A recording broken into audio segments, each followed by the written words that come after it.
Et alors ce que je supporte plus depuis 10 ans dans cette période, c'est notamment dans la politique avec l'ANRU, c'est quand il y a un accord entre la ville et l'État local, tous services confondus, soutenu par le préfet, et qu'un chargé de mission de l'ANRU, qui a pensé infiniment mieux que tout le monde, je veux dire, explique que non, cet avenant-là, il faut le revoir, et 6 mois après, on en est encore.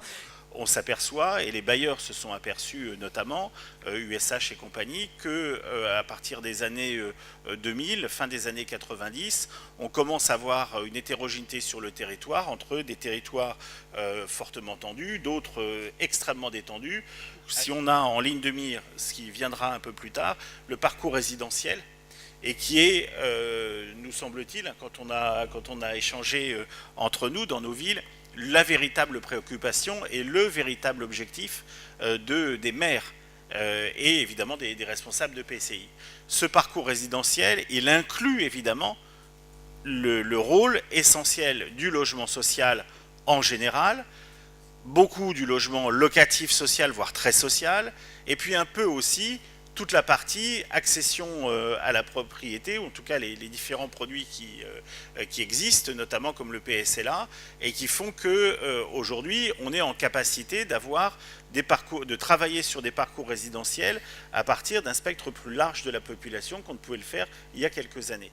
Oui, j'aimerais bien ajouter un complément. Je pense que c'est vraiment à l'échelle intercommunale que doivent s'analyser globalement les logements sociaux.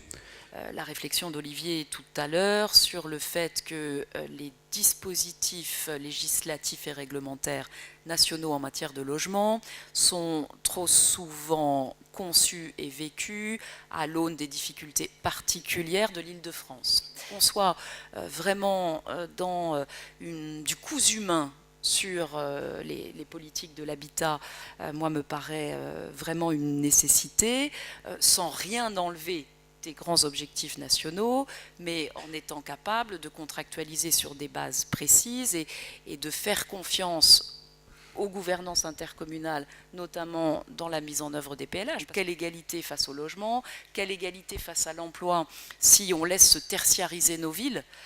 Et là, c'est la question des mixités fonctionnelles, c'est-à-dire que si on laisse faire, de la même manière, le marché, il conduit à exclure les activités productives de nos villes. Et le changement de compétences liées aux lois NOTRe se sont interrogés sur s'ils continuaient les politiques de l'habitat ou pas. Et puis les changements de périmètre de PCI ont fait que nos délégataires ont mis un peu de temps. Mais je cite ces éléments-là pour considérer qu'aujourd'hui, au-delà de la simplification qui est nécessaire, au-delà d'une contractualisation plus forte pour tenir compte des réalités territoriales, de mon point de vue, les principaux enjeux en rue Anna dans l'accompagnement des politiques de l'habitat, c'est la stabilité des crédits et des engagements.